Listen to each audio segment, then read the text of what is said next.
And there we go again. It is more Techlabs. Yes, the Techlabs events, it's amazing. A lot of nice CIS teams coming. We already had Relax versus the Screen Squad and Relax 1-2-0 on Heflatv 1. You saw the Power Rangers winning their best of 3 in a 2-1, so it was definitely closer here.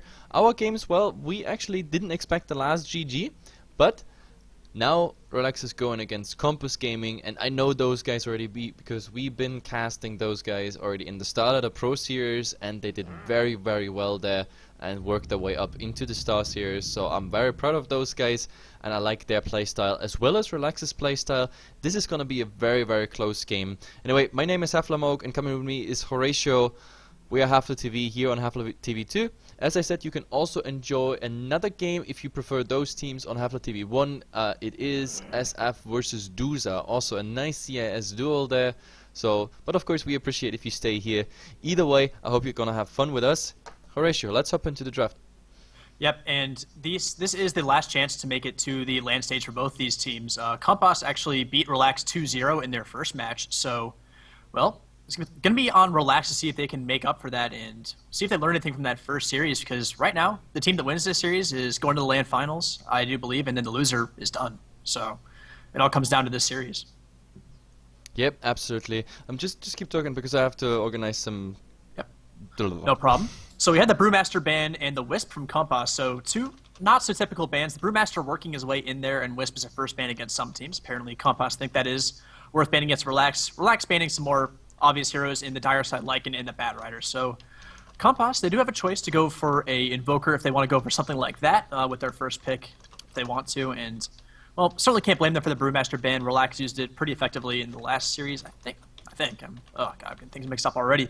But, I don't know, I think first pick at Invoker's pretty strong here, but, and yeah, and we'll go for it. So not too terribly surprising. Relax. They've shown that they do like Radiant Shadow Fiend, so they could go for that here if they want to, but also some other options as well. Nothing too blatantly obvious. They've liked some Mirana Shadow Demon combinations. They can go for that if they so desire, and well, a lot of options still open available to them, so depends how they want to play it.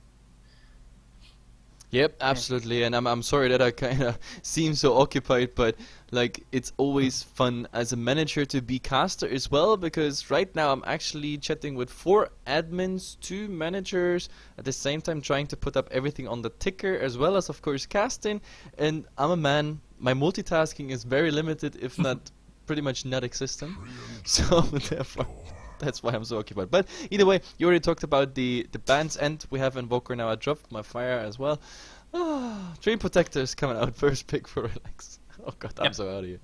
And this is a hero that crap, I already forgot who they were just playing. Screen Squad banned out both games against Relax along with the Dazzle in both of their first bans. So a hero that Relax, clearly the research shows that they do like to play this hero, and they will pick the Mirana alongside of it. So they get the hero that they're very comfortable with, and a Mirana that we've seen to mixed effect in games today, but Relax did win with the Mirana on their side, so that helps them out a bit. And we see a Gyrocopter in the first 2 picks from Kompas, which is very unusual. Yep, and, absolutely.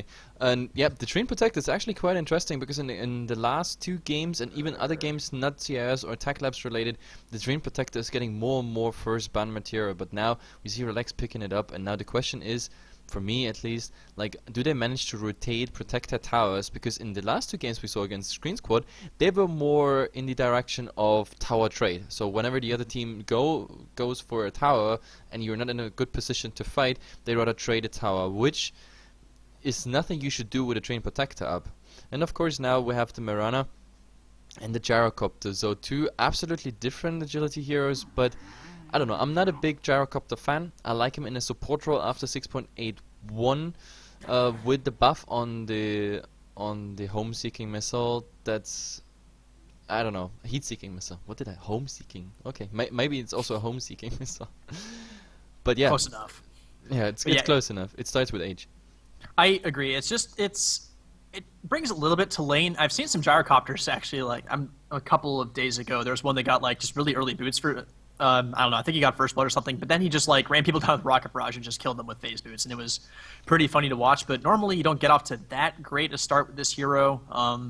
The range is a little limited too, so if you get kind of pressured a bit in lane, it becomes a little bit hard to get the last hits. Your animation's pretty good, but the range is limited. It's a lot like Luna, in that the last hits are pretty easy to get in range, but sometimes you get forced back a lot due to how limited your attack range can be. But at least they ban out the Shadow Demon, so they don't have to deal with any Mirana Shadow Demon just picking up Gyro over and over again. And I don't know if you remember 2013, but in 2013, Gyrocopter was like first ban or second ban rotation Like material. every game. And it was kind of horrible and got old, and then the big ban hammer came, or not ban hammer, but the nerf hammer, the nerf bat came, and they pretty much cut the cooldown there in half, and that actually made a huge impact. The funny part is, now this buff on the heat-seeking missile is not as huge as it maybe should be. Okay, of course, it's harder to kill it with like 3, 4, 5 instances, like each point getting a +1 then from the level 2 on.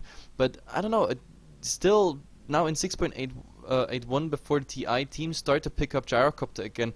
Of course, I like it, and teams also have different approaches. I already talked about a support role. Like, actually, Fnatic is playing Gyrocopter sometimes on no-tail in a support role, but they actually failed quite badly with this. So, and since then, I've never seen it again.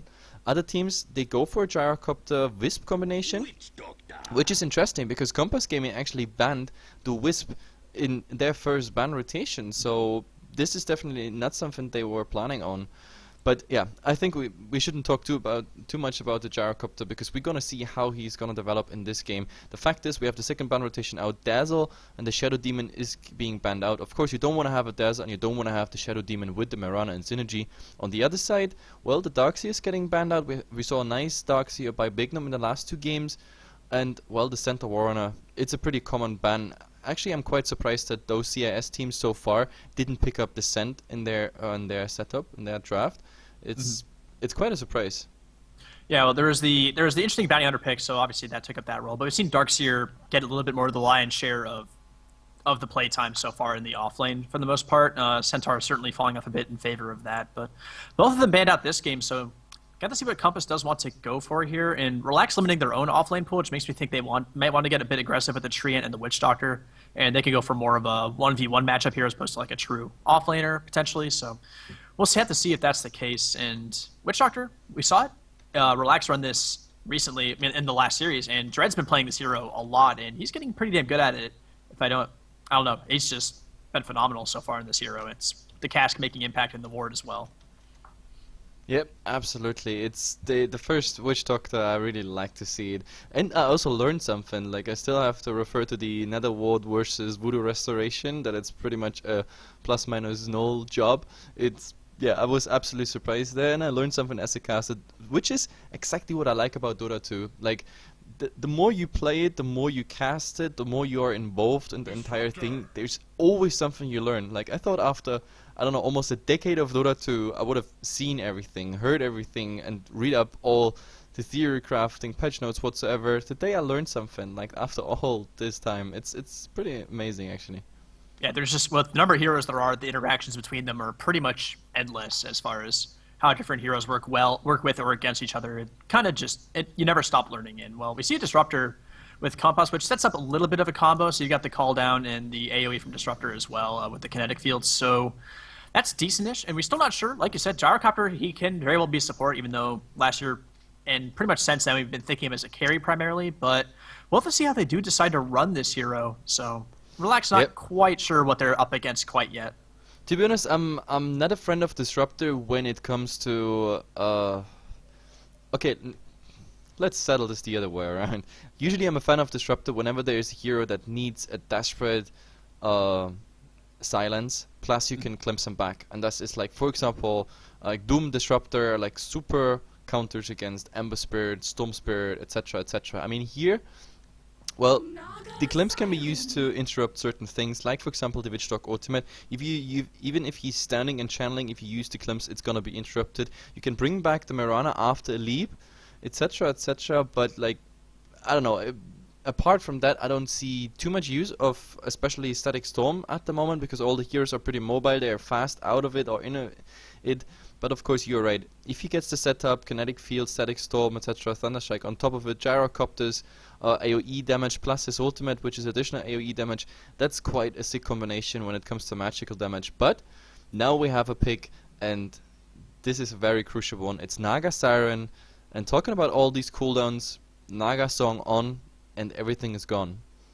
Yeah, pretty much. If they can't catch her in the Static Storm, then they're going to be a little bit of trouble. They counter with the Rubik pick immediately, so looks like it's going to be a carry Gyrocopter unless it's like a mid-disruptor or something along those lines. But that doesn't typically happen. Mid-Rubik also very, very rare. So probably going to be that carry Gyro, and well, let's see how it shapes up. I mean, decent against Naga in theory with Flag Cannon helping clear out illusions, but you get to a certain point, it's just not going to be enough to take care of that. But at least I have Rubik. Fade Bolt's a little useful as well. I don't know. We'll have to see. Like you said, the Naga Siren just the absolute bane of teamfight combos, like the Gyrocopter Disruptor. I mean, you just pop Song and it's done. So they have to be very careful to catch her in it. Yeah, if that Naga is not in the Static Storm and everything, or disabled by Rubik or Invoker or anything, like you just hear the kinetic field, maybe Static Storm, and the Gyrocopter ultimate up, bam, Song on.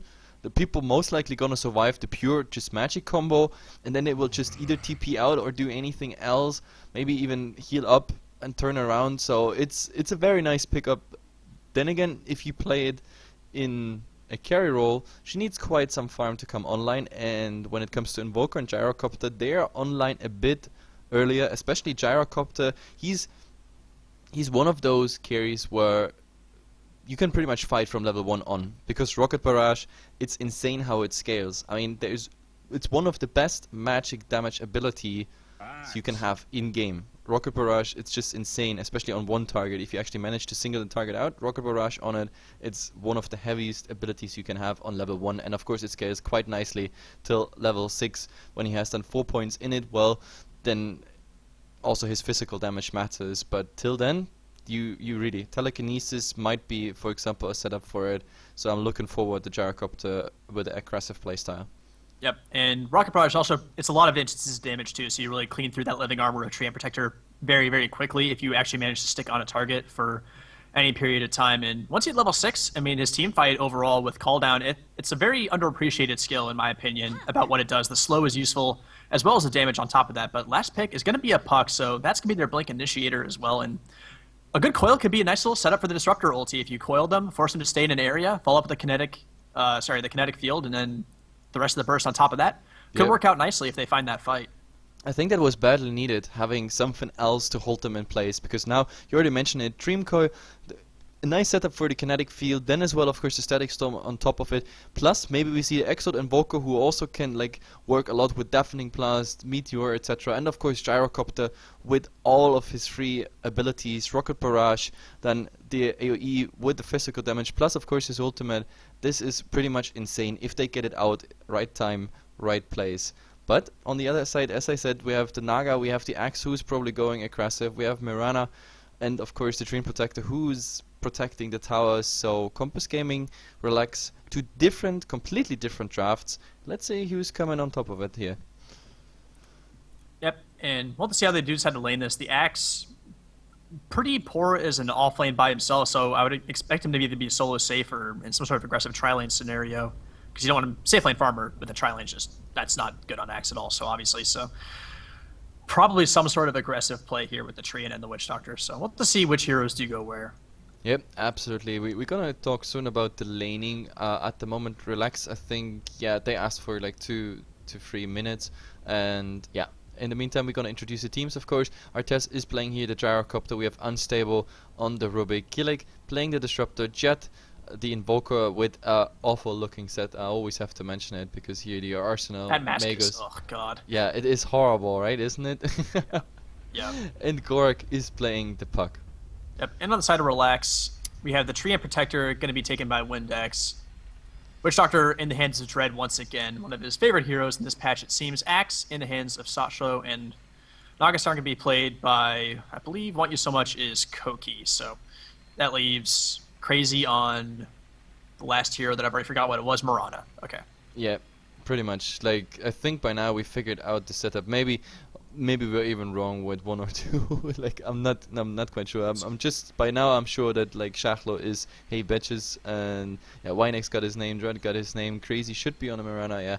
So either way, it's definitely interesting, and those guys, they're not changing their names regardless of the tournament. Like in some tournaments, actually, the admins don't start even the game before the players haven't changed their names. Here, well, they don't take it too serious. I mean, maybe the tournament they do, but like the names not. Yep, not so much. And well, watching a lot of Relax games recently, I've been casting them a ton for JDL just recently, and I've seen Mirana played by both Koki and Crazy on this team, and they've both been pretty damn good. They don't really lose anything switching that hero around. So if one of them wants to play, even if Naga's going mid, you want to put the Mirana needs to be more of a space controlling Mirana and finding kills and stuff. Put it in the hands of the playmaker, which is Crazy, and let Koki farm up on the Naga Siren. Whereas in other situations, maybe you want the Mirana to have a bit more of the farm priority. Give that to Koki. It works out just fine as well. So I really like the versatility of this Relax team. Yep, absolutely. And well, to be honest, the 2-3 minutes should be over, but yeah, I mean that's always the problem with teams that have to play multiple games like one after another. It's exhausting. Like people try to eat something here and there. The funny thing is that we casters pretty much share the same fate there, because we have pretty much, like, most people say like, yeah, you're casting, that should be easy, but like you're all the time talking, you have to focus on the game just like the players, you have to be aware of everything just like the players, and the breaks in between are pretty much even less, because when the players just, join in a lobby and then just play, sometimes they even AFK while they draft, where we are already talking. So if you actually count it, casters have a more uptime in-game than the players, and in between we have to organize like tickers, all the sites, the passwords, getting the lobbies up and everything. So people always underestimate what casters actually do compared to players. Yeah, tournament organization's not easy, and we've been pretty much like, we scheduled this game on the fly because we didn't know you don't know what teams are in it because of the elimination factor. So then you don't know where the games can be played, and well, we kind of just were like, all right, I guess we'll play this one right after the first one. So. Yep.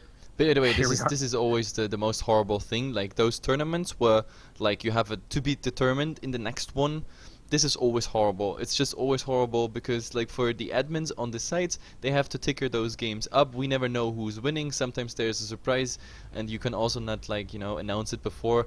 Then you always have to get in touch. But the admins also, like, they have things like food and water they have to do. Sleep as well is also a factor. So, this is the most horrible thing. But being an admin is a really, really selfless job. I did that a little bit for a StarCraft organization, and no one noticed. People notice the casters. The admins don't really get a whole lot of shout-outs. So I just want to give a quick shout-out to all the admins out there helping these tournaments run well, because, I mean, they have to be there at all hours of the day, man. Like, they have to sit around and watch all these games, and they can't afford a day off either, so... Actually, while we are on the shout-outs, I actually want to make two specific shout-outs. Like, one goes to Linus from Gozu Gamers. Like, cooperating with him, Heflatv and Gozu Gamers go very well along. He's always there for me with questions and games, like bringing us up there on the site. And the same goes for, of course, the JD admin called Nudie. He's an awesome guy. I think he's from Poland. Super nice, and he's also super fast. Pretty much 24/7 online. So yeah, that being said, there go the shout outs. The game has started. We don't see any gank train whatsoever coming. Everybody is pretty much going to their lane. It's pretty much reflecting what we saw in the draft. Like, both teams are interested in a rather longer game where they protect their carry, their main core, getting more and more farm. Especially the Naga Siren is probably even more farm intensive than the Gyrocopter, because there on the other side we also have an Invoker plus a Puck who can do quite a lot. To be honest, I think KPG will be slightly earlier online with like a 5-on-5 ready team than Relax. And we saw in the other games though, Relax, they can easily defend high ground. We saw it versus Screen Squad. Like, they were banging their heads against one Rax. It cost them like 3 team fights, and in the end they lost even the game on that. Yeah, pretty much. That Rax was the breaking point, and they certainly held the line. And well, like you said, I mean, this Axe has to find a Blink Dagger for them to really fight too tremendously well. I mean, Naga Sleep helps with some setup, but it's not exactly on a reliable cooldown until you hit level 11. And well, as far as this top lane goes, it will be the Mirana aggressive tri-lane. There's no obvious setup for Arrow, but there is Leech Seed and Cask, so they have some like situational disables here. We'll have to see if they can turn that into kills, or at least secure farm for Mirana and deny it to the Gyrocopter. Yep, absolutely. And to be honest, versus like Relax, they have definitely difficult lanes, because in the bottom lane we see the Axe going against the Puck, so there is magical damage which he can't block with a Stout Shield, etc., etc., where he also does not get any spins off it. Then again, the puck, if he's in the wrong position at the wrong time, then the spins might cost him his life very fast. Well, in the mid, Naga already. Whoa. Command Protector gonna go down the rocket barrage damage in the glimpse. Nicely done, and well, you talked about it. That was level 1 rocket barrage, and you saw how fast he melted. That spell is ridiculous if you get in the wrong spot. Yep, absolutely. Plus the mana cost. To be honest, I might actually see the Gyrocopter in the future with Flak Cannon being buffed again, but Rocket Barrage being nerfed. Like, that would probably bring him in proper balance, at least for my taste. But either way, finishing my thought here, and in the mid we have the Invoker versus the Naga. That means Naga, well, very intensive on the bottle crowing. That's the only way she can keep herself in the lane there. The Invoker will have a small advantage, of course, but with the Riptide spam, let's see, it might work out. We also see one rotation already. The Treant Protector saying hello here to the mid. Maybe there's a Leech Seed coming out now, but Jet is going already away. But now actually, he's going for harassing Jet here. Look at it. Just off, and he's got 350 move speed. The Invoker's 280 actually. He's pretty fast, but oh, he was interrupting the last one. But yeah, still, there's a lot of harass, and that's buying Naga the time she needs rather. So yep, I definitely like it. Yep, and well, Treant will probably make his way back top at some point. Just checking out the bottom rune at the moment, but well, Mirana and Witch Doctor shouldn't. I don't know. If they get caught out there, they could once again be killed. Obviously, we saw in that last fight. Glimpse is just ridiculously good, and Kinetic Field also in this lane situation could help out quite a bit. But well, without Treant, this lane kind of will falter a bit, and Mirana's going to be very, very careful to not get caught out herself. So. Yep, and interesting enough to see, oh god, Hasted that Treant. Treant Protector hasted. Of course, he can get some right clicks into that puck, but now he doesn't want to dive. He also doesn't have living armor, which is too bad, because with the living armor you could dive the tower at least for a couple hits. But also interesting to see is like Schachlo goes for the Battle Hunger build on the puck, so puck, if he doesn't get like a fast kill on a creep or anything like that, then yeah, he will take heavy damage. And now they're pushing out the lanes, of course, as well as Axe trying to creep skip, which means a lot of pressure on the tower there. Oh, and they go in for more. Where? Oh, he gets the call! And now the spins. Where are the spins? Spin to win? No. Too bad. Rubik trying to clean this up maybe a little bit. That Axe is decently low, but don't think he can find that left. He does have boots though, so not quite able to catch up irregardless. But this makes top lane a little bit easier for Relax in the meantime. And Mirana, they forced the Rubik out to Gyro's tense. Actually, not that bad. Yep, that's 135 gold down for the Rubik just because he wanted to come in there and help just in case maybe they dive. But now we have actually a nice casket, but the arrow is flying exactly between both of the heroes, so absolutely off target. But now there comes a glimpse back. Voodoo Restoration is ticking, and look at the healing. It's amazing. The mana efficiency on that spell, level 1 already, is quite insane. And now, well, the Gyrocopter going for some Flak Cannon damage, but he's getting really low. There's another casket, another arrow, and this arrow actually hits. And well, Disruptor might be in a bit of trouble here as well. Voodoo Restoration keeping these heroes alive. Thunderstrike going off, it just doesn't matter though, but here comes the Sunstrike. Will actually help clean the Witch Doctor. Will Disruptor actually make it out? No, not quite. Mirana though taking a lot of fire here. Rubik already used his Fade Bolt, not up for 5 seconds, doesn't quite have the mana, is going to try and get it back. Fade Bolt. Fade Bolt! No, it's just not quite close enough. Just not quite close enough, unfortunately for him. Too bad. Yep, That's a 340 MS versus a 350. That makes sometimes just the difference, those 10 points. Yep, pretty much. And well, another TP where he doesn't find a hole. He's like, come on, I just want to break just once, but not finding it. And well, at least they ended up trading up top. They did lose the Witch Doctor with help of the Sunstrike, so yep, they don't get enough out of it. It's absolutely fine. I mean, right now the CS and the lanes are going as expected so far. We only had like little action when it comes to dives, only like the Axe and the Treant Protector being there very aggressive. 2-2 at the 4-minute mark, so it's decent. And we're pretty much back to what we saw right at the start. The tri-lane is back in formation, as well as the tri-lane on the Dire side. So let's see how it goes. In the mid, we have to compare the lanes for just a second. We have the Naga Siren with a 32-2 and the Invoker with a 22-4. This is absolutely unexpected, but you have to take into account those CS on the neutrals, of course. Yeah, we talked about this with Shadow Fiend already, and I mean, I brought up the two heroes that really love Radiant mid are Naga and Shadow Fiend, and well, she's showing the exact reason why this camp is ridiculously easy to farm with those illusions. And well, top lane looks like they're trying to angle around for maybe a bit of a go here, but not going to find much of anything. And well, Rubik's sitting In a nifty little spot there to try and help out from an unexpected location. So. Oh, but there's a lot of damage here on the Naga Siren. Oh my god, and she doesn't get her song off because the Cold Snap is interrupting it. But at the same time, we have action top here. There is a nice Thunderstrike following. And Klim's back on the Train Protector. Now he's in trouble. There's a new Rocket Barrage coming out soon. He doesn't use it yet. Now he's using it. And look at the damage. He's just going down. So in the end, 2 for Relax going down. Naga in the mid and the Train Protector top. This is not going as planned for them. No, certainly not. I mean, in the first blood, obviously, it was a rough start. Oh, but Cask under the tower and an arrow on the gyro, I think, or did that hit something else? But no, the Sunstrike cleans up the Mirana instead. The heat-seeking missile plus the Sunstrike, of course, and Rubik also doing his fair share there. So yeah, absolutely. I actually thought the Gyrocopter might go down because he got the tower aggro, plus he, of course, he was stunned by the arrow, but it was not enough in the end. So Relax losing a lot of heroes, but we saw that already before, and every time they were just striking back. Yep. At the very least, the Naga did get killed middle, so I guess that point's a little bit moot. But I mean, for the most part, the supports aren't allowed to roam middle because they have to protect the Gyrocopter, who's not the best 1v3 laner in the world, at the very least. And well, Naga trying to farm up as well, and they basically just need her to get this Radiance. That's what they're trying to create space for. And as long as they can distract the supports, even if they get some unfavorable trades in the meantime, they're kind of okay with that. So not the worst thing in the world. Absolutely. And the Naga Siren, to be honest, I favor the Naga Siren. If this game goes long, then of course my rares would always be on a Naga Siren, just for the fact that it's just sick, because she can split push global presence, because BOTs will be part of her item setup, as well as of course Radiance Burn, etc, etc. It's just sick what's coming out there. And of course KBG has, for let's say the next 20 minutes, the means to even kill all the illusions and everything, but trust me, as soon as there's more coming out, like a heart, etc, on the Naga, this is gonna be really dangerous. But now, in the mid, actually they might go on the Naga Siren. There is already the Cold Snap as well as the Sunstrike, and the Living Hour buying some time. He's getting his song off. This time it works. So she's getting out. The bottle is coming in, so she will pretty much even stay on lane.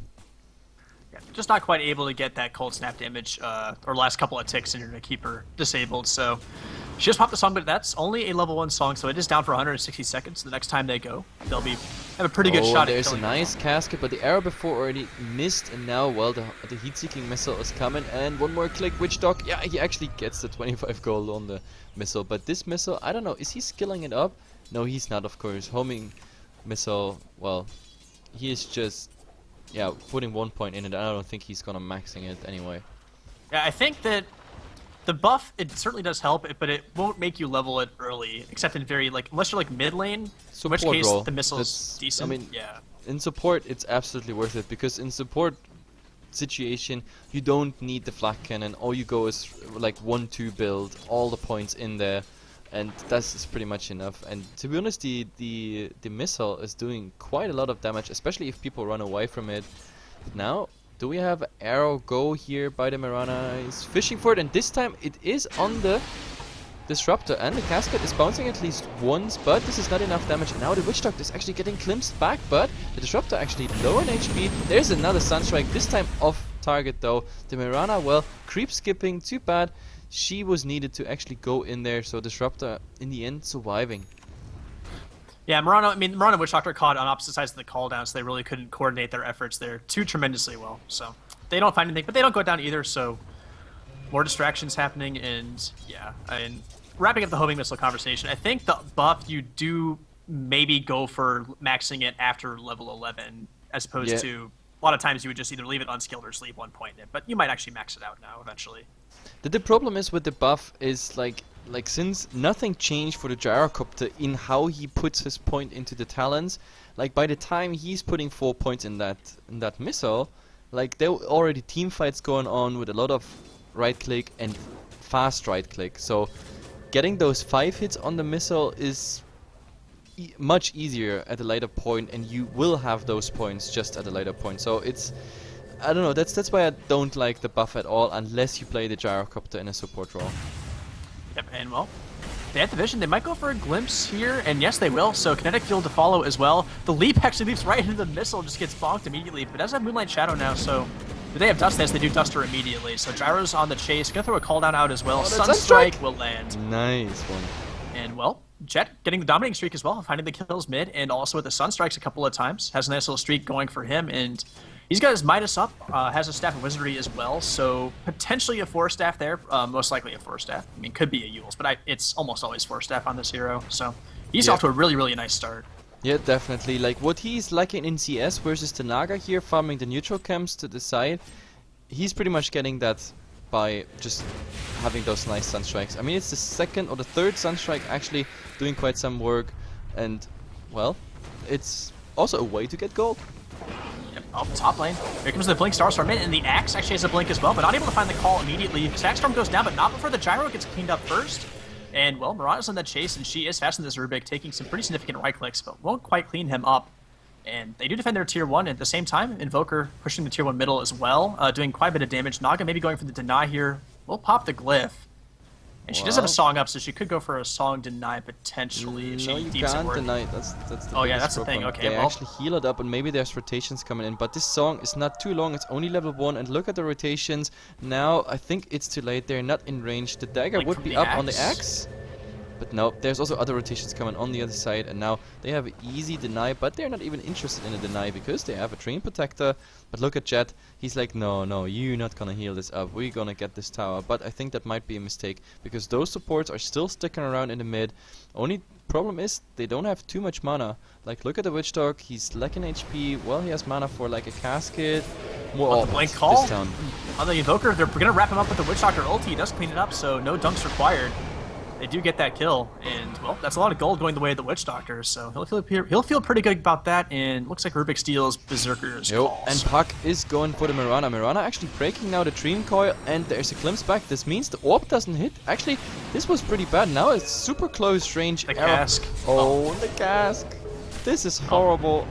This is horrible. Puck is going down Disruptor. Field, unfortunately, but he's like, I'm just gonna dunk you instead. Don't worry about it. Or maybe no not. TP Axe, whatsoever. please find the dunk. Dunk. Oh, yeah. There we go. Yeah, don't let that Witch Doctor take that kill from you. show you're the real man in this relationship. So no, he but finds like, his dunk. KPG, they gave pretty much a nice lead away here with the 2 fights, 1 in mid and 1 top here. The dive's just too deep and the rotations of Relax just being better. So I don't know, we have to put that in numbers. First of all, of course, I'm swapping into net worth, guys. We're at the 13-minute mark, so it's about time. And look at this experience-wise. They had like 1,500 advantage. Now it's plummeting. Well, actually, it's the other way around, so it's rising. Relax, 1,500 now. And gold-wise, it's pretty much the same. The gold lead was just small, a tiny 500 advantage. But now it's over 1,000 for Relax. Yep, and I mean, the way they were pushing those towers would work against the non-Treant team, but with the Living Armor, I mean, they just did chip damage on 2 separate towers instead of cooperating on just getting one of them with all of their heroes, and they go for 2 and come out with nothing. So that's the real mistake there. They just didn't really adjust to the fact that Treant does what he does in that push. Yep, absolutely. And the viewer just wrote like, "Woo, we can hear Heflatv mode." Yeah, I made myself quite rare actually in the last couple weeks, because yeah, real life stuff, managing Heflatv, it's not always easy to do everything at the same time and being a caster. But now we have a go here. Like, first of all, we see some warding, even a nice observer ward behind the tower. But look at this, there is Moonlight Invisible Shadow DD axe with a DD. Jesus. Oh, this poor guy. But they saw it because of the sentry. Now they go for a Dreamcore is out as well. He doesn't want to break it. Actually, Static Storm, Kinetic Field, everything's coming in, and he's just walking through. There's a Sunstrike, absolutely off target. Shachlo still living with a living armor. It's crazy. And, well, so far nothing is going down, but now, oh, the damage by the Witch Dog ultimate, he's on 60%, the Disruptor, and Pak is going in with the Waning Rift. He's finishing off that axe. Now he wants to go for more for the Witch Dog. The Voodoo Restoration is ticking, but he pretty much depleted his mana, and now the orb will connect, yes. And there, make this 2. The Puck is ending up somewhere behind the tower, but he doesn't care. TP scroll out. That axe had a really sad fight, considering, like, with that DD, we're like, oh, he's going to do things with this, but then gets lifted immediately by the casual sentry ward that was there, and then after that, he tried to call the Puck, but it got phase shift dodged, and he blinked towards him, and then got immediately stunned by something else. He just, like, he could not find his call, and then just basically died, achieving nothing. And not just his call, he was also hit by a couple right clicks, but I didn't see a single spam coming out while he was, I don't know, running through there, like, free heroes. And I mean, also pretty nice, like how KPG like really kited him. They all, like none of them went in the same direction. They had like some sort of triangle and then play around with that axe in the mid. It's like one of those, you know, child games you have on playgrounds. Like one in the mid and then 3 around tossing a ball, and then that guy in the mid desperately trying to find something. That's how it actually looked there. That's the problem with the axe. If you don't get that first blink call, it's really, really, really hard to find your spot if you don't get it right off the bat, because they realize that the fight's happening. They're not going to clump up together as well. They realize the axe is there, and then it's just really, really hard to find more than a 1 or 2 man call. And yeah, it's just a really, really tough fight for him so far. And well, a little bit of pressure being applied to the bottom tower as well as the mid. Maybe they're positioned all around there actually, but no fights breaking out quite yet. But certainly could happen. I kind of like on the one hand, I like the approach Kompas Gaming is doing here, because at the moment they apply pressure to all 3 towers, which is much, like, a lot more than you actually, like Witch Doctor, just running past the puck. Puck is still some way behind the tower. But the fact is, like, they do so much damage that Living Armor can't really cope with it. And now, that Witch Doctor is so dead. There comes the Waning Rift after the blink, and now Moonlight Shadow is actually coming out. Is that enough damage? Like, so far it's not, and they don't have vision. Actually, now the dust was used, and oh my god, that Sunstrike! Oh, poor guy. He was like, yeah, my ultimate is gonna channel you down, but the Sunstrike. Oh, but in the mid, talking about Sunstrikes, the one who just got the kill is dying right now. Leech Seed arrow and everything. That is a dead Invoker, so in the end, a 1-1 trade. He just got his payback there. And a 17-minute Radiance for this Naga, so at a pretty damn good time. And, well, I mean, the aggressive tri-lane and all this fighting, it's done its job. The Naga's had her time to farm, and she's got that Radiance, so now she can really start to farm more. But, like, get that super farm on, and then pretty soon she'll be able to start coming to these fights and having more of an impact with an item or two. So, looking pretty good for Relax so far after a little bit of a shaky start in that tri-lane up top, but it ends up being okay just because the Naga's there to back them all up. Well, the biggest problem I still have is with KPG. I mean, as I said, I kind of like the approach when it works, that on all 3 lanes you apply some damage to the towers, so over time you get pretty much the damage value high enough on all towers that Living Armor can't cope with it. The problem at the moment is that Relax is every time it gets close, they just use their cliff, or they rotate in, protect the tower, and now they again bought time. 2 of KPG, they had to go back to the base. Now they also got the Invoker kill on the mid, etc. This is all buying time, and each and every time that Drain Protector is healing up a tower, it's less and less likely for KPG to get that gold, and they need that gold. We have to look at the gold graph just for shit and giggles. At the moment KPG has a super small advantage, but just imagine there was no Drain Protector in this game, they would have had already the gold of 3 towers at least. Plus, of course, it would have made their dives under the tower a lot easier if those towers wouldn't exist anymore. Yeah, and that's why people just ban this hero. It's just, it makes you play differently. You cannot really play this sort of pressure every tower style against this hero, like you said. So the not banning this hero might come back to bite them at the end of the day, certainly. So. Yep. That's the biggest problem. And usually the funny thing is, and that's why I liked, okay, it's a different approach and I kind of like it, but at the moment it's sort of failing, because usually if you see a Drain Protector draft, then the enemy chooses to just like say, oh look guys, we got here like a 50% tower, cliff is down, then they suddenly group up and just get that tower. They just commit everything to the tower, because that's the only way how you get it down against a Drain Protector. But KBG so far, they still try with split pushing and everything, try to get the optimal way of gold, CS, XP, etc. in their lane. But as I said, it doesn't work out. The only good thing they have at the moment is some decent team fights. Invoker that is on target with his Sunstrikes, I have to say. But then again, this Naga Siren is like this impending doom at the horizon, and with each and every second in this game, it's getting more and more dangerous. Radiance is up at 17-minute mark. He has the Aquila already. BOTs, the casual Yasha, either or will be the next step. You already got 600 gold, and as soon as he finishes Manta, then going in into a hard, from there on, I don't know how KPG wants to counter that Naga anymore. Yep, and well, the other hero that's pretty jacked is the Invoker with that Midas, obviously helping him out quite a bit. Has a Necro 2 in the stash, so getting close to that Necro 3 that you really want on the Invoker. And when I saw that Staff of Wizardry earlier, I completely forgot that was in a Necro book because I'm stupid. So no 4 staff for him. It's just the Necro book straight up. Yeah, rushing no, right it to could that have been a Necro 3. 4-stuff. Well, sometimes we see Invokers rushing a 4-stuff like that higher mobility, especially because the Exode Invoker is not as fast as the Quas Wax. So 4-stuff would have been a possibility, but then again he decides to go for the Necro right away. So we have 2 Forge Spirits and the Necro units, of course. It definitely helps them as well as like in the fights as well as against the towers. It might So help them finally kill some towers. That's the yeah. thing. More instances damage on limiting armor if it does happen as well, but mostly just they needed some more right click to take down these towers because it's hard for them to really get in. I don't know. They're all ranged heroes, but just getting near this, they can't get in a bad position, get sleeped, or get called. And they need to sit really far back. Letting the Necros run up and do the work for them should certainly help out.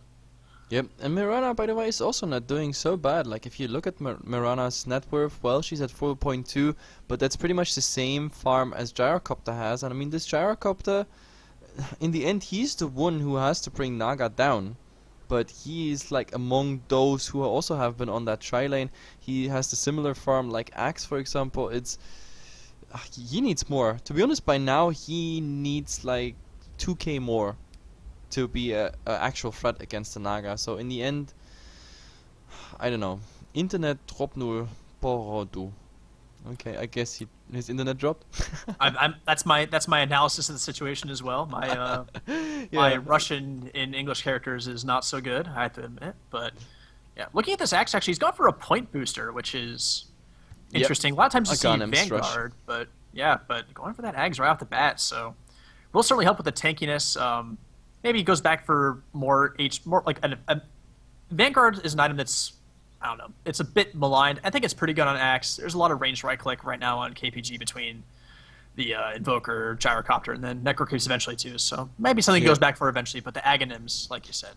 To be honest, I'm actually not surprised. I can't even remember when I casted the Axe with the Vanguard after 6.81 with the dunks and everything since Axe got popular.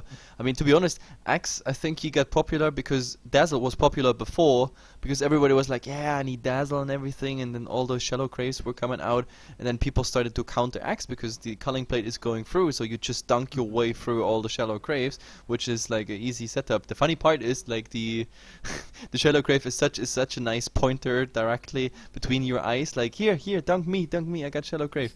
Yeah. And yeah, but either way, like those Aghanim's rushes, they're pretty common. I think it's even more common than any other build. Like, of course, sometimes we still see Axes going Dagger, then Plate Mail, finishing Vanguard, going full tanky, sometimes even skipping the Aghanim Scepter, but this is really the rare case. The Aghanim Scepter rushes, it's just too strong because look at the heroes. You can dunk Gyrocopter, Disruptor, Rubik, and Puck very easily because all of them, they don't have amazing HP pool.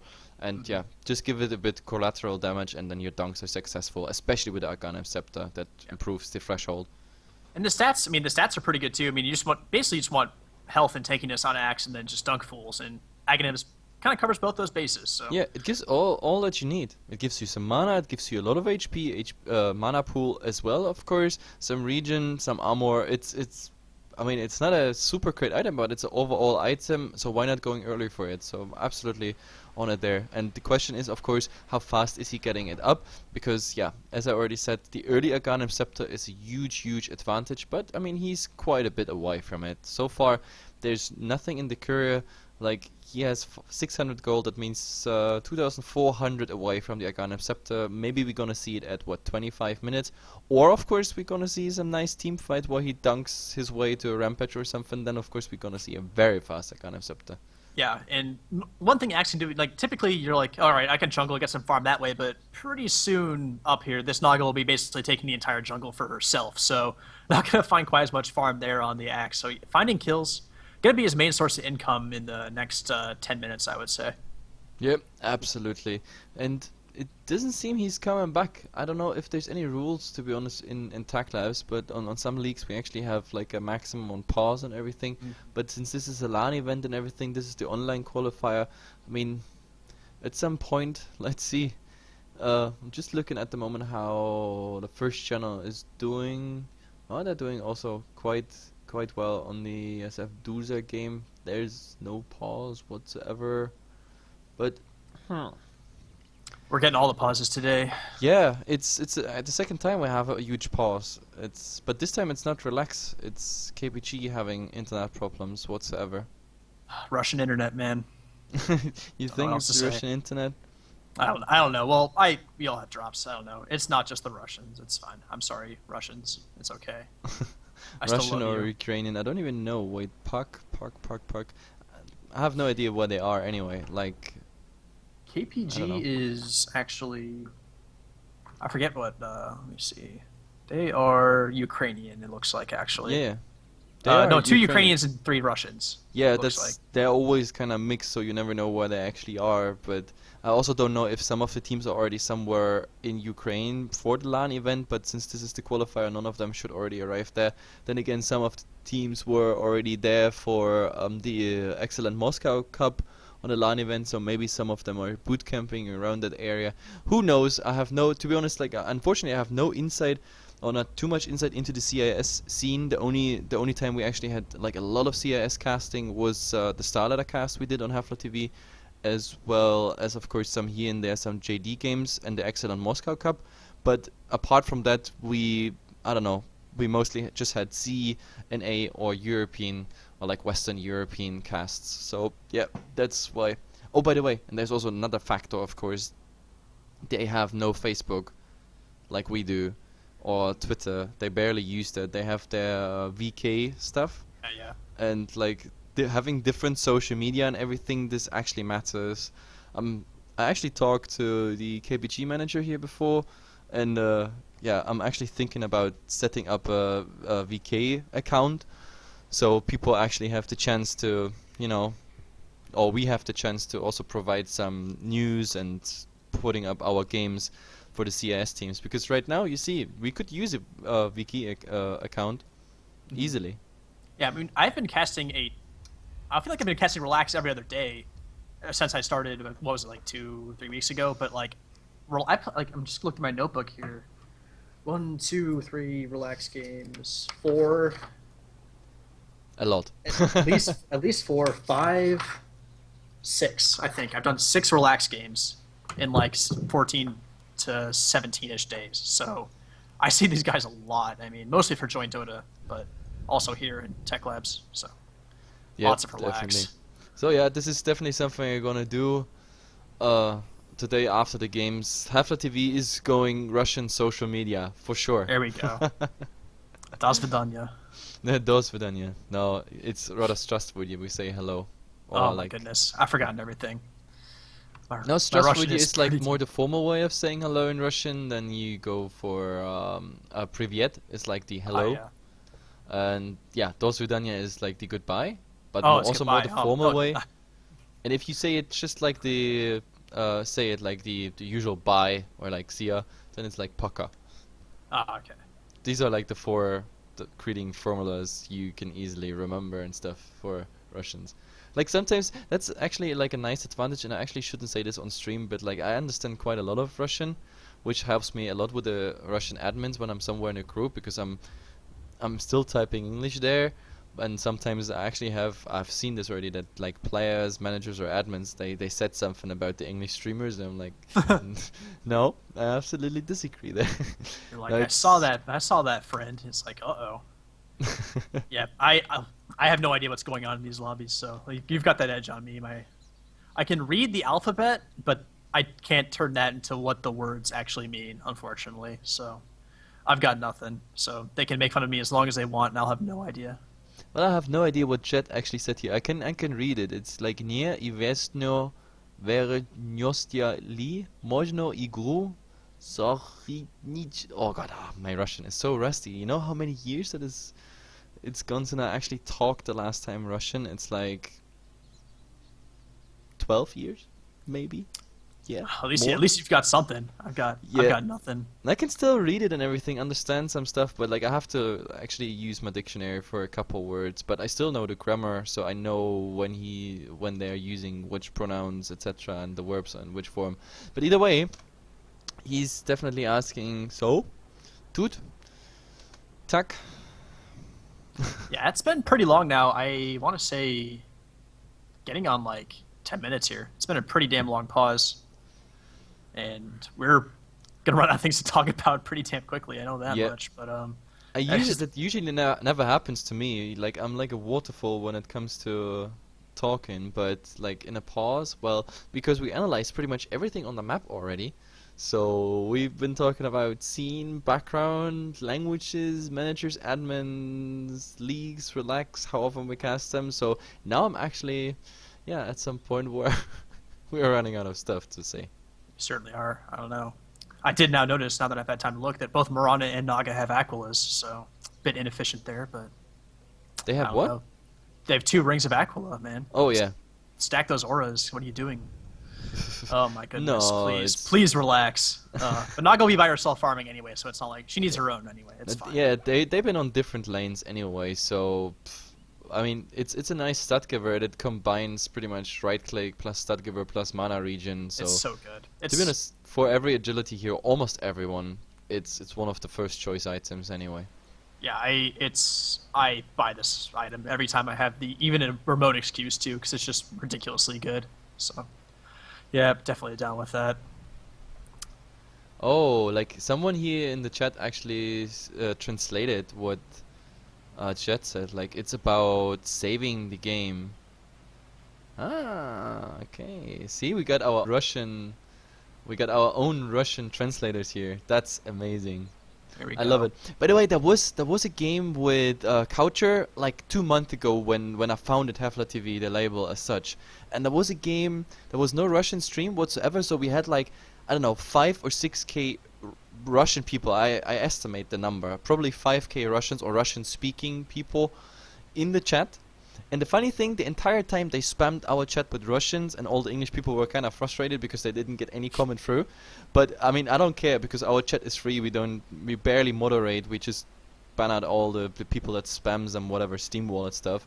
But it was so funny. I mean, because Coucher is living in Estonia, and I was born in East Germany, so therefore I learned Russian as well because it was part of the Soviet Union when I was born there, and then we actually started to bring out all our old vocabulary from school times and Russians, and we started to talk with the Russians. And you know what happened? They actually started to talk English with us because we were talking Russian to them. It was so hilarious. Suddenly, like 5K people started to, I mean, in a broken English, of course, with a lot of mistakes, but I mean, our Russian is just as bad. So they started talking English, we started talking Russian in the break that was like half an hour. It was so much fun, to be honest. Well, there are more things in the chat that I still don't understand, but I mean, this is getting to the point where we kind of need to probably do something about this pause. This is getting pretty damn long. Yeah, it is. Like, to be honest, like if they decide on like saving or anything, we could go on the waiting screen, play some music and everything, and then tell the people, hey guys, it's time to come back and everything. But as it is right now, I think KBG, they want to, I don't know, try to get him back, but I don't know. I'm about to. By the way, I'm gone for like 60 seconds because I have to put up light. Like, this is always the biggest mistake I do when I start casting in the afternoon, CET times, and then at some point I'm sitting like in the dark. It's horrible because while casting there's so much time running or passing by that like suddenly the sun is gone and I'm like here like a basement child. Yeah, pretty much. I know that feel. Oof.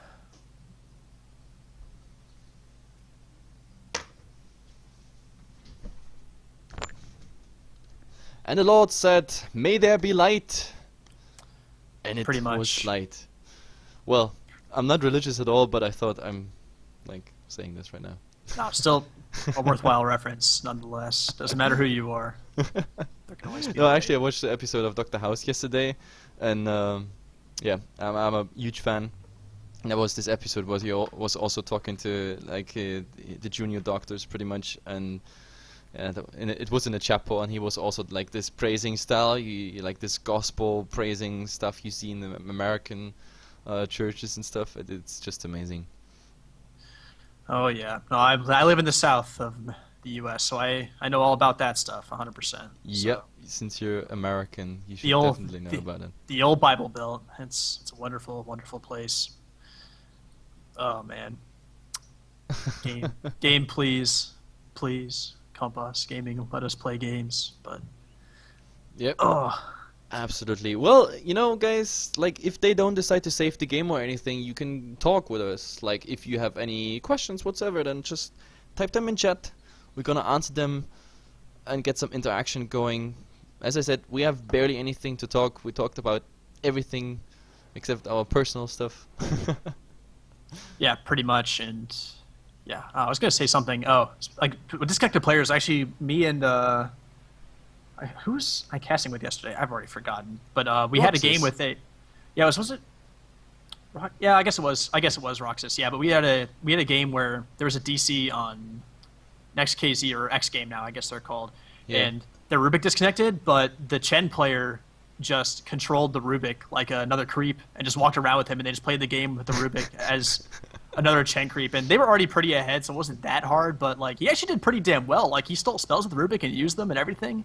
It was actually amazing to watch that. It was absolutely ridiculous, but can't really do that with a puck, I don't think. No, with a puck, I think a puck is pretty much the limit of microing. I mean, if you already have a hero that is microing, and then having a puck, because puck needs to be in time, you know, everything needs to be so timely and swift, and I don't think that would work out. But I've seen similar stuff, by the way. I've seen Sna, for example. They had a horrible long disconnect where we had to wait like half an hour, and in the end, I think it was Mr. Mustache. IX Mike was playing Batrider in combination with the Mirana, which was pretty funny because he initiated with a Batrider and then just shot the arrow. So that definitely worked out, and they won the game. And I've seen something similar with Fnatic, of course. And guess who did the microing there? I wonder. No Tail. The master of micro skills. Yeah, and but I think they lost the game though. But it doesn't matter. It's not the first time I'm actually seeing this. But the problem is a puck is definitely not a hero. You can just, I don't know, sideline micro. It just doesn't work out. Yeah, no way at all, unfortunately. But one day he might come back to us. This is the longest phase shift in existence. By the way, the Russians or like Russian-speaking people, maybe you can answer me that. Like, what is the whole hype about Dread's stream? Is he cursing that much on his stream, like using bad words and all that stuff? Like, because why is he so like? Why is this like? Oh, go stream Dreads about like? I don't get the hype. I mean, I know the hype is there, and I kind of enjoy it when all the people go for it, but I don't understand what's the background of it. Maybe some viewers can actually tell me that. Yeah, I certainly have no idea either. All I know is the spam is real. Once you get like that 1,000 viewers in any relaxed game, the spam is inevitable and it will happen, and you can't stop it. It is too powerful. Oh well, someone just said, yeah, we just like Dread stream. Well, I guess like that's the funny part. There's some teams that have like a famous player in doesn't matter which scene. It's the same with RTZ, for example. It's just crazy. Like regardless how big or small the game is, like usual viewers that just come for the teams or maybe even for the enemy team, I don't know, maybe you get 1,000, 2,000 viewers, and then suddenly the RTZ fanboys are coming in and they're like easily 4 to 5k per game. It's just nuts. They just come there. They don't care even about the team he's playing in. The only thing they are interested in is RTZ. Like I actually got some messages on Twitch and Facebook, like that my camera should be more on RTZ, and I'm like, no guys, like I'm not just casting one player, I'm casting the team, and if RTZ doesn't go for the super what the fuck plays, then well, the camera is somewhere else, of course, where it's more interesting. So, but it's pretty amazing what kind of fan base some players have. Yeah, it really is. I mean, like I don't know, like let's see, Denny's streaming right now, and let's see, 30,000 viewers right now. So yeah, people like I guess just people. Dandy. It is Dondo, so you can't really blame them too much. But yeah, it's like he's decently active. I mean, it's just like people just like 30,000 viewers basically any time he turns his stream on, if not more, that's just absolutely ridiculous. Like there are so many people out there who are just all about just watching one dude do what he does best, I guess. But yeah, I mean he is one of the best players out there. That's just a fact. I mean I'm not saying he's the best because Dota is a team game, so you can have like 5 Dennys, they won't work together. You need the other players with different character and everything. So well, Denny, one good player, yes, but yeah, Dota is a team game, and I understand about the hype around Dandy though, because he's a super nice guy, always there for fun, trolling. Like, it's nice to watch him as such, nice to meet him on LAN events, etc., etc. So I absolutely understand it. But then again, of course, like all the people that just follow one player, they miss out on another, I don't know, good players, I guess. How can I say this? I think there's a lot more potential in other players. For example, Heflatv was in Bucharest just like 2 weeks ago on a LAN event called Comic-Con. There we did the English cast, and there I met players from TCN and Next Please, for example, and also in the Next Please setup. I mean, first of all of them are super nice guys, but I saw this, what is his name, District 12 from Next Please. Like, he looks like 12, is actually I think 16. But he reminded me so of Dandy because, like, I stood next to them when they were playing on LAN, a warm-up match in some other league they had to do, so they were in the free-to-play area there, and I even did some drafting for them, which was pretty funny because I was suddenly put under pressure, and they actually lost the game, but that's another story.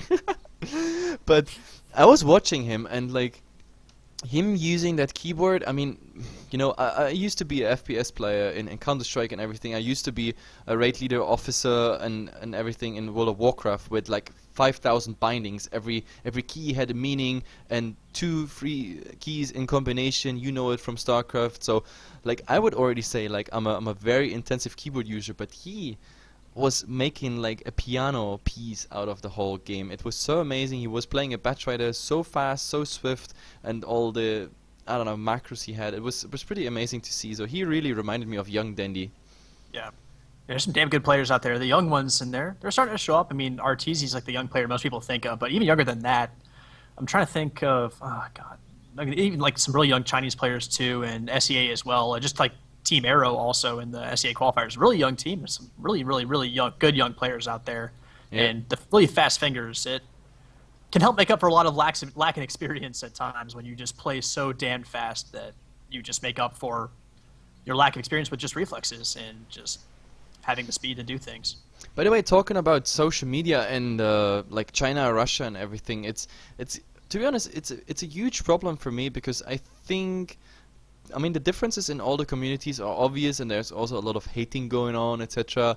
I'm also not very fond of, I don't know, playing in the US and only having Spanish people there or Peruvian people, and also playing, I don't know, like EU West and only meeting Russians, or I don't know. There's always a problem anywhere on the servers. But no, I'm talking more about the social media. Like Russia, for example, has separate social media, as well as a couple of C countries, and of course China. China even has own streaming services, etc., and everything is kind of limited, and there's firewall services against our like Western stuff, for example Twitch. It's, for me, this is a huge problem because like a lot of people, I don't know, they have problems, for example, connecting to the Western stuff.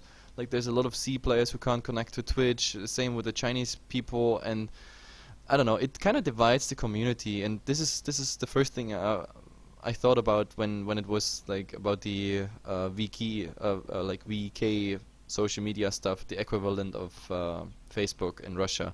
It's really sad because just imagine all those people who sometimes watch even English streams that, like, yeah, they don't have the opportunity because they just don't use Facebook because it's not popular in Russia or whatsoever. It's really dividing the community. It's too bad, actually.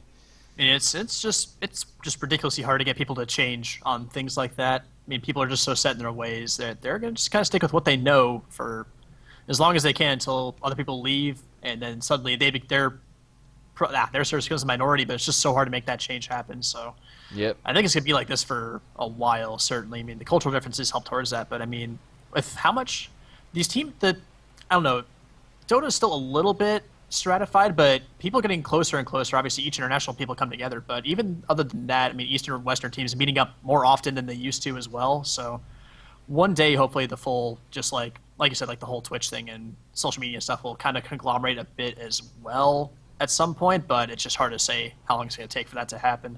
Yeah, let's see. I mean, I hope it does. Like with the YouTube, maybe buying Twitch, which is still not 100% confirmed, or like, I don't know. It's not a hoax for sure, but let's see what's coming out of there. Maybe then Twitch also gets a bit more global. But now we have a viewer here saying, yeah, Dandy equals good vibes, and that's absolutely true. Yeah, vibes is absolutely what's around Dandy. Like, there's always good mood.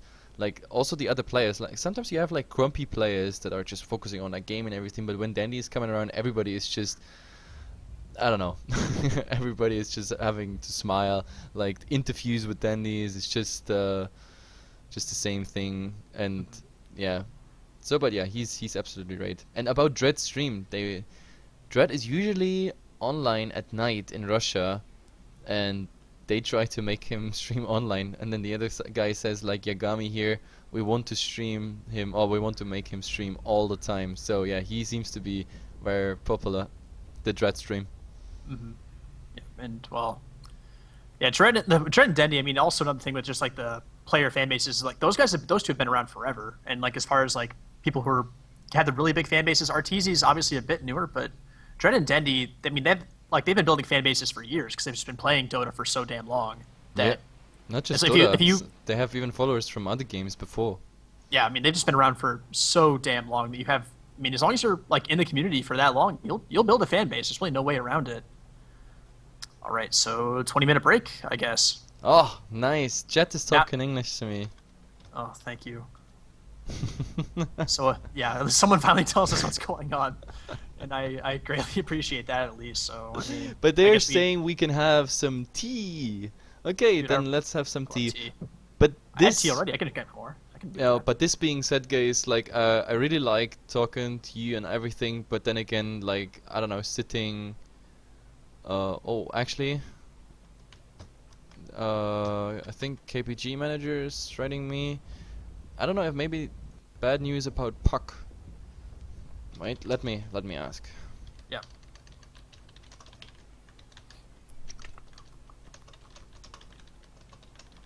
I mean, there would be still the option of a stand-in, I guess. They could save the game and get a stand-in in for the Puck. That would be like a fair decision. Then again, I don't know if Relax is saying like, hey guys, you can't just, disconnect and bring better players in or something. I don't know if that's, for example, against the rules. Some tournaments actually prevent that. Like, if you start a game with a certain roster, then you have to stick to it. It'd be really weird to end a game that you've started halfway with a different player. That seems like... Yeah, it would be. But then again, it feels fair because, I don't know, it's... Well... I don't know. Let's see. I mean, this is a land trip on the line. The prize pool is not the biggest thing in the world, but $10,000 isn't not anything that's definitely worth playing for us. So this series is pretty important, and this game won.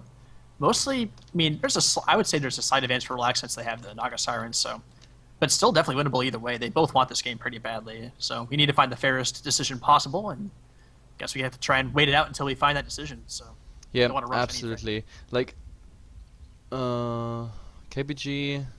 Doesn't seem like they have a stand-in. Maybe they get a stand-in in. Either way, they just told us 20 minutes break, and I think we're gonna take that break now as well. I'm gonna leave this screen up here as it is, so I won't swap to the waiting screen, but I will mute us, rather, or you mute yourself, I mute me, or myself, and some music will definitely come in, and as soon as it goes on, we just continue casting. No warning whatsoever, and there we are back in the game. Kylie, are you still with me? I am back. Oh, perfect. Look at this. Game commencing. So we were almost right. Oh, wait, I have to remove the text. There. So now everything should be fine. Stream is commencing. Game is commencing. Let's see. It's 18 minutes, 7:10 for all those people who just tuned in, and sorry for the break, they had to wait 20 minutes. The Puck player had a DC, had to change internet, and he had to go to internet cafe or some sorts, and now we see here this wolf behind the tower actually scouting out wherever the Mirana is, and now there is already the go with the Waiting Rift and the Dreamcoil, who's holding Axe in place now. The Sunstrike is off target, but the Song of the Siren stopping it all, and now the arrow actually connecting on the gyrocopter, and that means Overgrowth and a huge team fight is just starting. Axe is going down as the first one, and now Wishdog is in, channeling everything already. Oh my god, that's a lot of damage. Tower is going down as well. Disruptor is the next one to die. Axe actually bought back, TP'd in, and the dunk as the second kill. The first spin actually got the other one, and now he tried to dunk the Invoker, but is not really successful with it. The Force Spears at the moment interrupting the TP. Oh my god. The Invoker actually getting the kill here on the Axe. What a fight. Is that a 3 for 2, right? And a tower on top of that as well. Yeah. So yeah, the Necro Creeps did a lot of work on that Axe. The Force Spirits as well, living that whole time as well. A lot of damage. That Necro 3 is just so ridiculously hard to deal with right when you get it up. You just typically don't have the resources to deal with them efficiently right off the bat. And I mean, considering how that started, it looked like things were going to be worse. The sleep helped things out a little bit as well, but ended up being a pretty close fight. The buyback from the Axe did help clean up a couple of kills, certainly, though. Yep, absolutely. And now is Invoker actually going for Roshan? Yes, it looks like. So Force Spear is already in. The Gyrocopter is going to join. He's actually putting the D-Magic on the Roshan with the missile. And now, of course, there's the damage from the Rocket Barrage. This Roshan is dying relatively fast, I assume. The question is... Oh, there was actually Arrow scouting it. Yep, and, well, actually, I was wrong. It was only Necro 2 in that fight, so even going to be harder to deal with this in Necrobook Invoker in the next fight as well. He will have the 3 ready to go, but Roshan falling pretty quickly here, but, I mean, they really can't get it here in time. The Look at it, a stolen arrow, but, like, this nice play already gets countered by the Axe, and there is the dunk. And now he's hasted up with that ultimate, and another arrow connecting actually here on the Disruptor, but with all those Force Spirits and the Necro units, they retreat back. It's just too much creep power their way. And now everybody's falling back. Roshan went down. The Gyrocopter, I assume, got the... No! The Invoker got the Aegis. Okay. Now actually here's the Thunderstrike on the Mirana. There's a nice town, but just hitting the creeps. Now Kinetic Field, Static Storm, everything. The Axe is going down in that Meteor. Now the question is, can the Mirana actually do something? There's a Dust. So he's there, but with the Starstorm, he's actually getting the kill on a Disruptor. But I think he has to pay for it. The problem is the Puck. No, he can't follow up there. So Invoker still in the mid, and now there's the Ensnare as well as the Casket. Leech Seed, he's so dead, so his fresh Aegis is not so fresh anymore, it's gone. Now the question is, do they even go for more? The Witch Dog ultimate and the Overcrow is holding in place, but Witch Dog got silenced, so maybe Jet makes it out, but the negative Urn Chest plus the Radiance, oh my goodness, and now Unstable. He just came back pretty much from the graveyard, and he's back to his tomb. I don't know what that Invoker was doing in that position. I mean, I know you have the Aegis, but, like, by himself, just not a whole lot he can do. I believe the Necro Creeps are on cooldown as well, so there's like no help from that coming in, and he just walks up and feeds away the Aegis and another kill. So yep, that's a real bummer right there. And well, Naga gets 2 kills on top of that as well, in addition to the farm she's already getting. Yep, looks like she's working on that look Yasha. At the farm. So, yeah, the casual Yasha is coming out, and we actually talked about there's a go here on top. The Axe actually taunted the Gyrocopter. Now the question is, do they get him in dunk range? Before I even finish the sentence, the dunk is coming out. So yeah. Yeah, but the Axe has had a little bit of trouble this game, but he's starting to find the dunks now. The Blink Dagger doing the work that you expect it to. Now a little more than halfway towards his mid Agonist here. as well. Look at the Naga Illusion's doing so much damage now. Kinetic Field and Static Storm coming out, but this Illusion still killing off. Oh my god, it was actually not the Illusion, it was the Mirana. But now, Unstable here, got the lead, trying to get closer, but like they have to retreat in the end, so they just turn around the scoreboard here. Relax after the... This was like the longest puppy pause in Dota 2 history, but it worked out for them, and now they want to go for more. She should be already in dunk range, and as I say this, the dunks are coming faster out than the words out of my mouth. And it might actually even be more. There's another Nature Skies, and he founds the Invoker. All he needs is maybe some players of his team, 1 or 2 committing to this, and there is maybe an arrow flying. Oh, the Overcrow holding him in place, and that arrow is the easiest one of his life. Double Starstorm is gonna follow up, and the Axe is there to dunk. Yeah, and I mean, even the Invoker going on there, but like just normally, I mean, the Naga with the Radiance, once she gets that and a couple items on, like in an item on top of that, like the Yasha in this case, but the supports just can't deal like with that. I mean, like you said, that Illusion just ran up and just the Disruptor basically died to kind of just Radiance burn. The Mirana ended up getting the kill, but it's the Radiance that's really doing the bulk of the work against those supports, and they have no way to deal with it. Yep, and Relax at the moment on fire, and talking about fire, there's actually a Dream Coil coming out, holding 2 in place, but the Mirana jumped out. Gyrocopter ultimate doing some damage at least, but now, yeah, they go for the Mirana, and the Rocket Barrage is what finished him off. So at least KPG getting something back here, but oh my god, that Nice call call. actually getting 2. He's silent, so he can't dunk, but he doesn't even need to. The Witch Dog ultimate, exactly what we already said in the draft, holding the people in place, and then he does the work. Puck actually tried to do something here from the back, but not successful whatsoever. And look at what, I mean, Relax is now on fire, like absolutely. Like KBG right after the pause, they got a nice fight and a Roshan, but then they sacrificed their ages for a play that was kind of questionable, and now Relax is just saying, hey guys, this is our time. We have the Radiance, we have all the time, we have Axe now, who's, by the way, just like 70 gold away from his Aghanim Scepter. Pretty much with this creep, he got it. So Aghanim Scepter is pretty much done on Axe. The courier just needs to fly in, and then this is gonna be even more dangerous, because some Radiance burn just by the illusions, a nice jump in, maybe a spin to win, and the dunk following up. So this Axe is getting really, really dangerous. Yeah, the Axe just turned it on in these last couple of minutes, helping find those kills and keeping the fights going, which is to their benefit. The longer a fight goes, the more damage Radiance does over time as well. So if they can keep drawing fights out like this, they're in pretty good shape. KPG wants to burst people down with Invoker Burst and with that with a puck, and then also the AoE from the Gyro and the Disruptor. But if they live through that, I mean, the longer a fight goes, Relax just come out more and more on top, and they're really drawing these fights out. They're doing a phenomenal job in these team fights. Yeah, absolutely. And now both teams are falling back, and I take this small minute to actually point out who is who. Like, some viewers actually ask who has the sexy voice, and I just assume that's me. Wow. No, I have no idea who he meant, but the fact is, I am talking right now, and my name is Heflatv, and the other guy talking, that's Horatio, aka Kylie. A former StarCraft 2 caster, now into Dota 2, and now back to the game. We have here the puck, I don't know, maybe on the hunt after the Naga, but the Naga is protected by Moonlight Shadow at the moment. I don't know if they have any vision. The Necro units would be on cooldown, but now they have the song, and actually with that song, what does he do? He has no... He's like, oh god, TP. get out. Yeah, he's going like full out. Actually, he's buying time for the team. Now there's a disruption, I say. There's a glimpse back, but he's not ending up in the kinetic field. Also, the Deafening Blast is not hitting, and now Axe is there. Dunk 1, Dunk 2. Oh my goodness, just a bit more damage on the Gyrocopter. Dunk 3. Sick. They just, I mean, like, they had... The Naga just, like, she didn't... Like, I thought they caught her in the kinetic field, but she just kind of didn't stay in it. I don't know... I was pretty sure she was inside of it. She must have just barely made it out. It looked like it, but somehow she got out of it. They committed everything to her, and then there was just nothing. There's nothing to follow up. And Axe actually, he just dunked that creep. Yeah, just the creep for the buff whatsoever. It doesn't really matter. I mean, the Naga is actually TPing top here, getting more and more farm. We see Diffuser play 2 now coming out. Axe, the Aghanim Scepter. I already said it, and look at his gold. Now with the tower, a triple kill before. Like, he just had barely the gold for finishing the Aghanim Scepter, and right after, just a minute later, he had 3,200 gold, and now he's buying a Reaver with it. Absolutely sick what kind of gold influx he had. Like, he suddenly ends up being number 3 on the net worth, and that whole thing entirely in 2 minutes.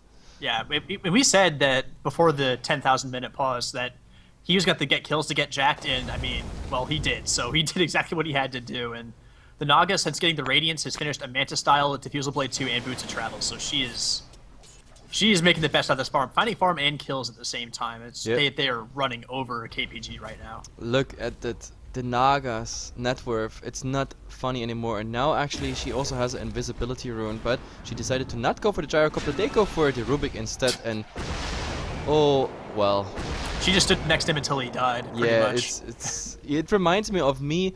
Oh, actually no, we have to. Yeah, there's the Axe call already, and dunk. Look at this, Dunked just him from 2 over spins. half health. Yeah, That was absolutely and Puck came ridiculous. in to do something there. There's an Overgrowth actually also on the Puck, and yeah, he's already in range to be dunked. And there's even more coming. Is the third dunk coming? Dunk? No dunk is coming. Okay, Witch Doctor is getting that kill. Yeah, no Doesn't mana. matter.